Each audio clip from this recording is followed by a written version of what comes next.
आप सभी ने पहले आए हैं, जो मॉर्निंग वाले अब आए हैं।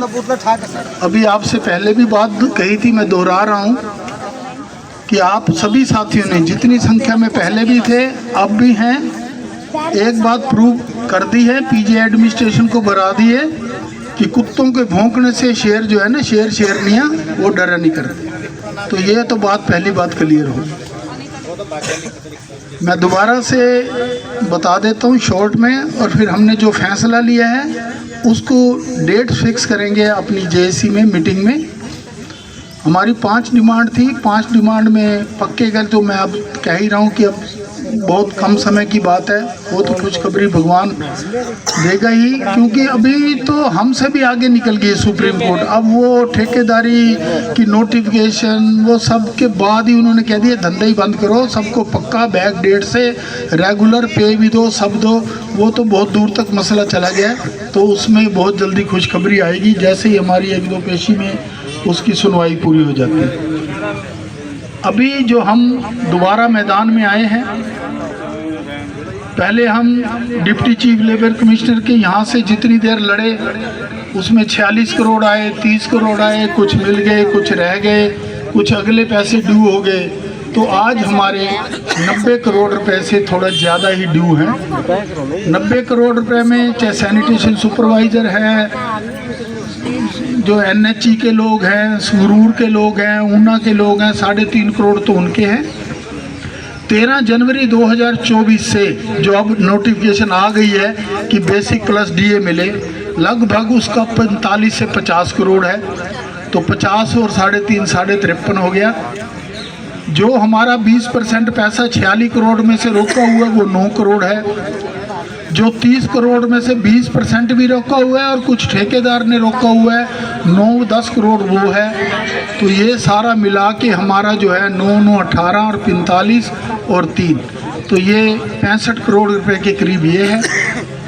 2010 से 18 का पैसा नहीं मिला अभी 18 से 24 मिला है, 24 से 26 की तैयारी है, और जो पेंडिंग है 18 से 24, इसके अलावा 10 से 18 नहीं मिला। और ग्रुप C जो हमारे साथी डाटा एंट्री ऑपरेटर LDC वगैरह हैं, उनका जो पैसा है 13 के बाद, क्योंकि उनको 12 से 13 तक DC बेसिक प्लस DA मिलता रहा है। तो ये जो 90-100 करोड़ की लड़ाई है ये हम शुरू अब करेंगे।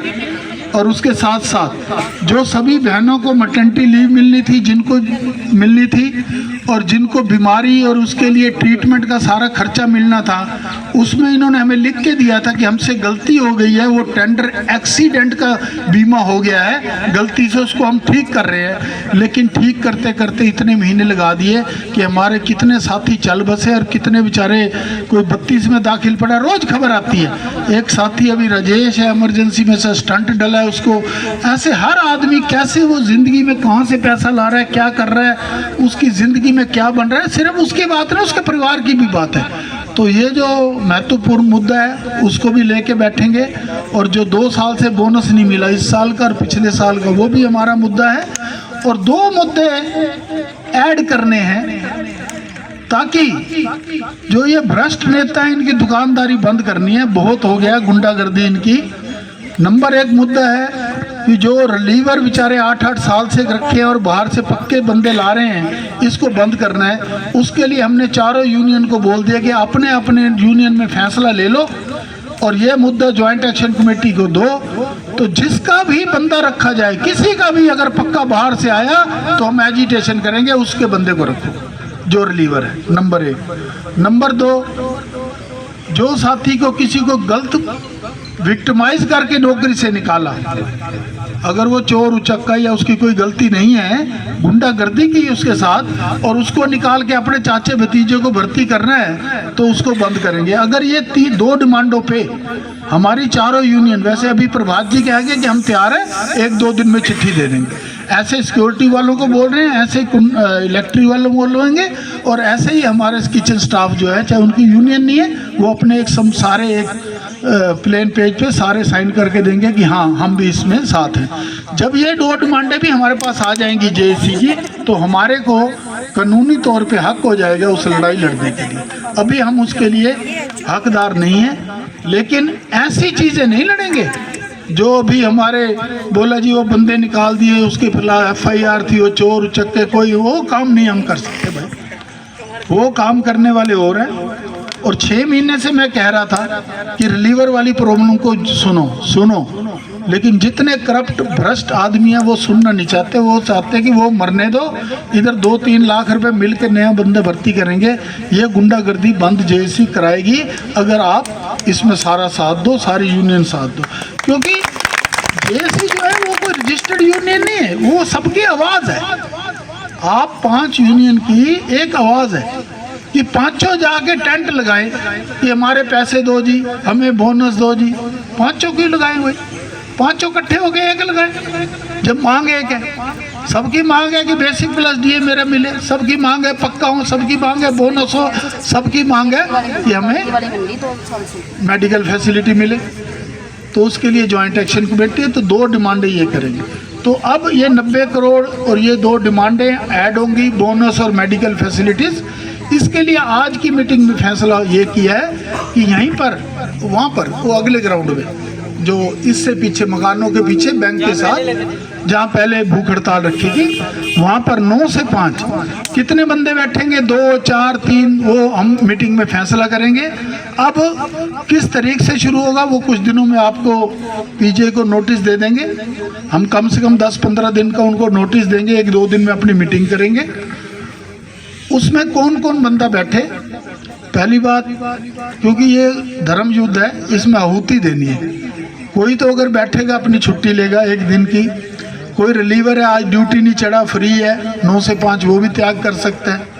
मेरा भाई है, बोलो यार मेरी नाइट है, कोई बात नहीं जी, मैं इधर टेंट में ही सो जाऊंगा भूखा, लेकिन मैं भी त्याग करूंगा।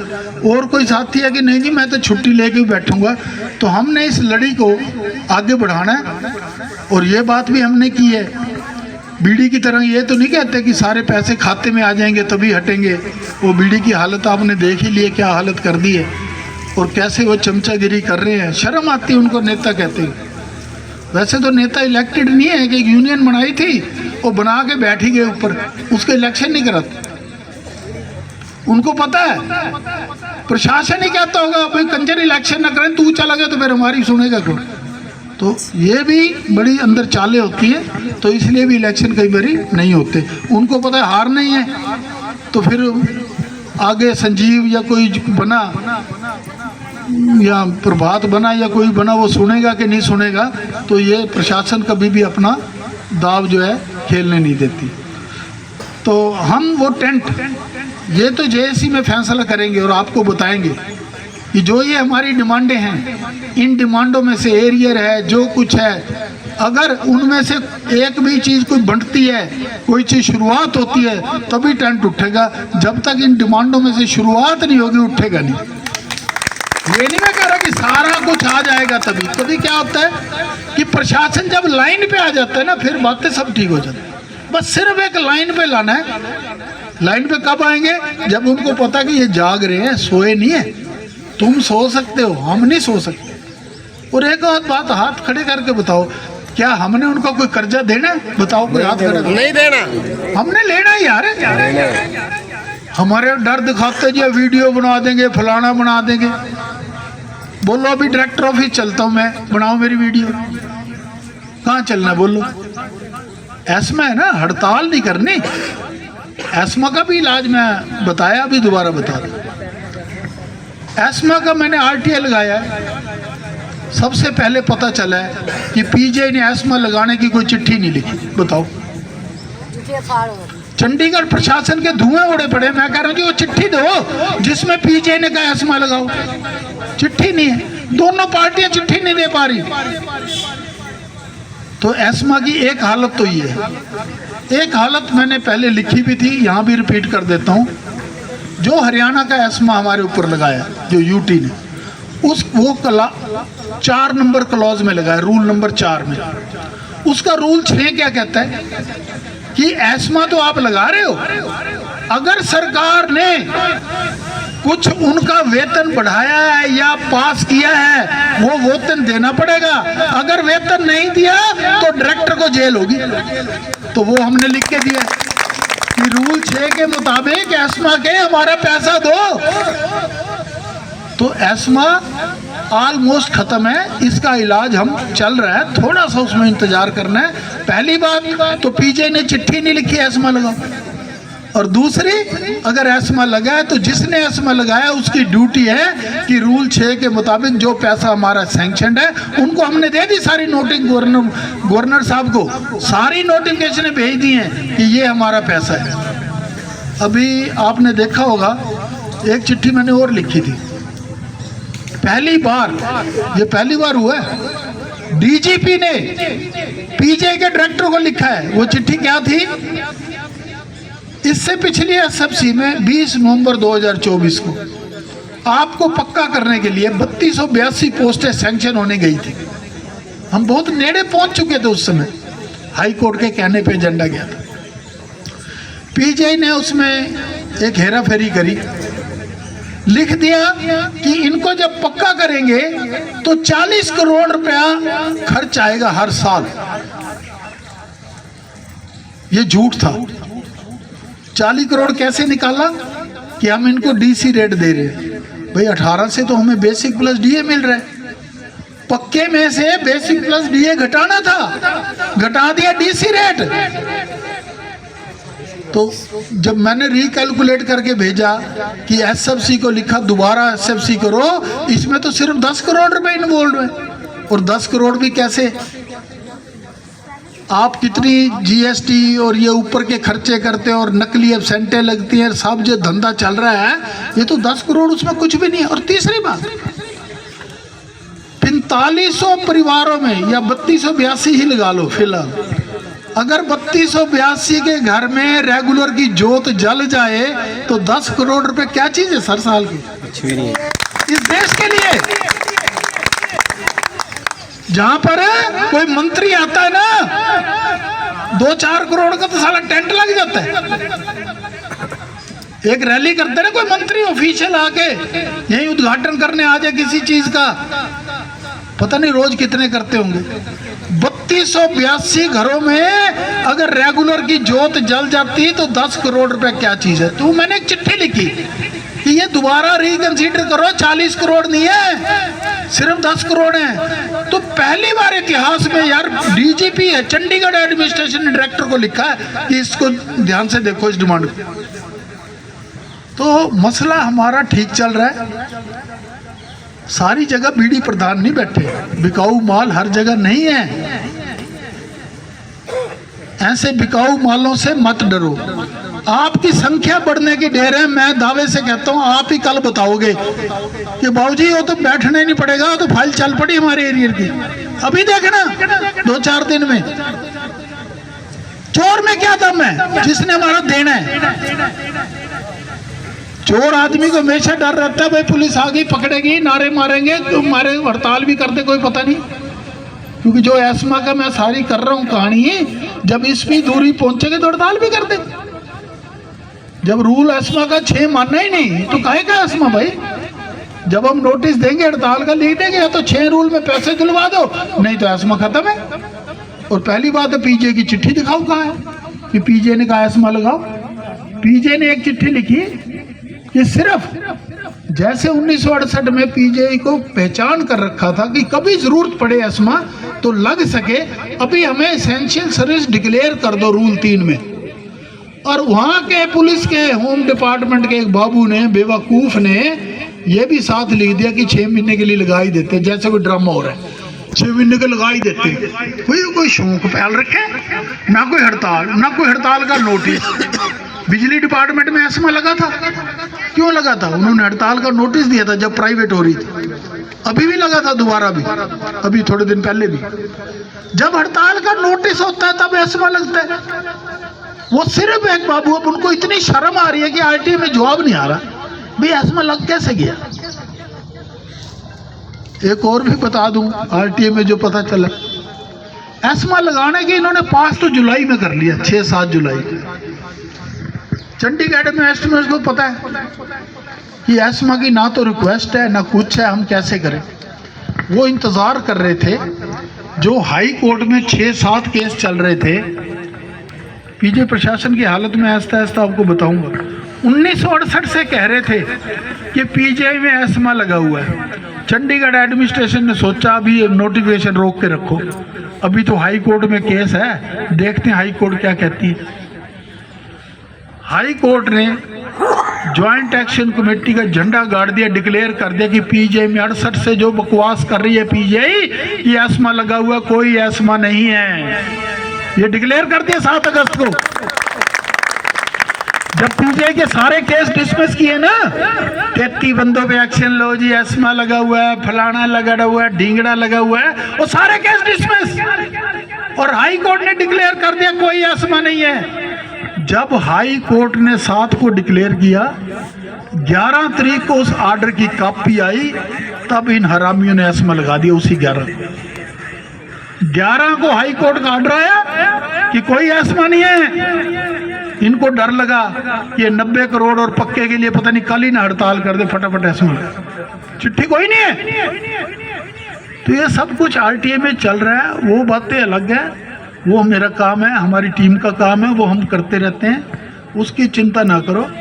आप अब आज यहाँ बाकी बंदे प्रण ले गए हैं, आप हमारे साथ एक प्रण लो कि ज्वाइंट एक्शन कमेटी जो अभी पहले चरण में 9 से 5 जो भी डेट से शुरू करेगी, आप साथ दें और इस फैसले का हाथ खड़े करके कहें कि हाँ ये करना पड़ेगा, तभी हमारे 90 करोड़ मिलेंगे, तभी हमारी मेडिकल फैसिलिटी मिलेंगी, तभी हमारा बोनस पक्के के बराबर मिलेगा। पक्के का तो हम चले हैं।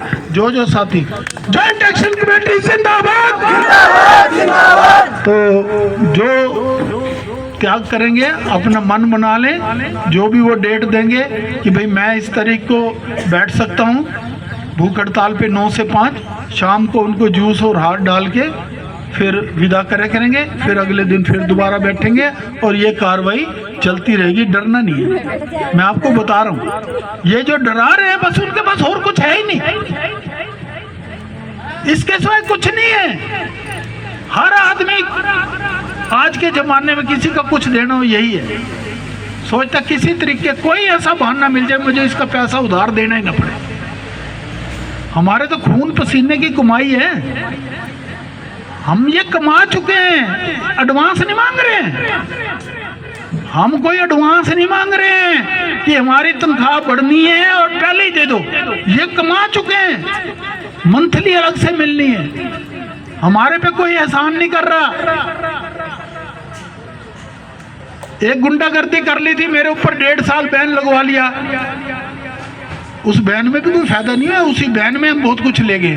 फरवरी में बैन लगा था, अप्रैल जुलाई में 24 में पैसे लिए, 36-30 करोड़ भी आए हैं, सब कुछ आया है, आगे भी आएगा। अब तो मैं यहाँ भी आ गया हूँ, फिर बैन लगेगा फिर भी करेंगे, हटेंगे फिर नहीं। जब तक नहीं हटेंगे, जब तक पैसे नहीं मिलते, पक्के नहीं होते, ये लड़ाई ज्वाइंट एक्शन कमेटी करती रहेगी। ये डायरेक्टर पीजे ये आए, ऐसे 25 डायरेक्टर आए, जो मर्जी आए, ये नहीं हटे जब तक पक्के नहीं। और मेरी उम्मीद है हाई कोर्ट में एक आधी डेट लगने की देर है, क्योंकि ऑलरेडी सुप्रीम कोर्ट सब कुछ हो चुका है, उस तरफ से भी हमारा काम बनेगा। लेकिन अभी जो हमारे पैसे भारत सरकार ने सैंक्शन किए है, वित्त मंत्रालय से परमिशन लेके, कानून मंत्रालय से परमिशन लेके नोटिफिकेशन होती है, उसके बगैर नोटिफिकेशन नहीं होती। वो नोटिफिकेशन आ चुकी है और डायरेक्टर ने 12 अगस्त को लिख के दिया है डिप्टी चीफ के आगे, श्रम मंत्रालय के आगे, कि हम जल्दी इनके पैसे दे देंगे। 2.5 महीने इंतजार बहुत है। पहली बार क्या कह रहे थे, सर आप ना बस एग्री कर दो, अब तो हमें एरियर कैलकुलेट करने आ गए, हमारे पास फार्मूले तैयार है, इस बार तो एरियर 2 मिनट में दे देंगे। मैंने इनको एक चिट्ठी लिखी 23 दिसंबर को, 6 को इनको मिली, 13 को इन्होंने कहा कि जैसे ही मिनट्स आएंगे हम आपको एरियर दे देंगे। 23 दिसंबर 2024 को मिनट्स आए, एक चिट्ठी लिखी कि भाई कैलकुलेट करो फटाफट। फिर कह रहे नोटिफिकेशन आ जाए, अब नोटिफिकेशन भी आ गई, नोटिफिकेशन को भी 2.5 महीने हो गए। अगली बार बताऊंगा, अभी सुबह बताया था नोटिफिकेशन में क्या देरी थी। तो मेरी सभी से प्रार्थना है कि जो भी डेट, अब आने वाले दिनों में आपको डेट पता चल जाएगी। जो साथी इस धर्म युद्ध में आहुति डालेगा, वो अमर होगा, क्योंकि 2019 में भी बैठे थे तभी आगे बात बढ़ी थी। 2012 में भी अगर याद करो, 6 जुलाई 2012, मुझे डेटें नहीं भूलती हैं, उस दिन भी हमने हड़ताल का एक दे दिया था कि 7 जुलाई 2012 से करेंगे। तो रिटर्न में समझौता हो गया था कि 2010 वाला लागू कर रहे हैं, फिर मुकर गए, फिर लड़ाई चल पड़ी। इतने में 14 में ठेकेदारी खत्म होने का आ गया। तो लड़ाई तो अपनी चल रही है। अब लड़ाई पैसे के लिए तो इमीडिएट है, बोनस के लिए इमीडिएट है, मेडिकल फैसिलिटी की इमीडिएट है, और अगर साथी पास कर देंगे तो रिलीवर और वो जो निकालते हैं बंदों को गुंडागर्दी से, वो गुंडागर्दी बंद कर देंगे। जो साथी आज यहाँ आए हैं, हाजिरी नहीं लगाए तो हाजिरी लगाएं।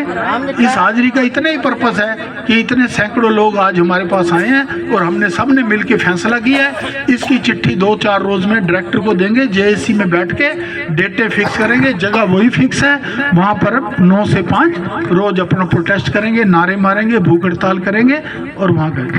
ज्वाइंट एक्शन कमेटी जिंदाबाद, जिंदाबाद जिंदाबाद, चमचे सारे मुर्दाबाद, मुर्दाबाद मुर्दाबाद, बीड़ी प्रधान मुर्दाबाद, मुर्दाबाद मुर्दाबाद, और उचक्के प्रधान मुर्दाबाद, मुर्दाबाद मुर्दाबाद। आज से रिलीवर और सभी को जैसे ही लेटर आती है, जेएसी के पैड पे डिमांड आ गई, उन सबको हम पूरा साथ देंगे। धन्यवाद।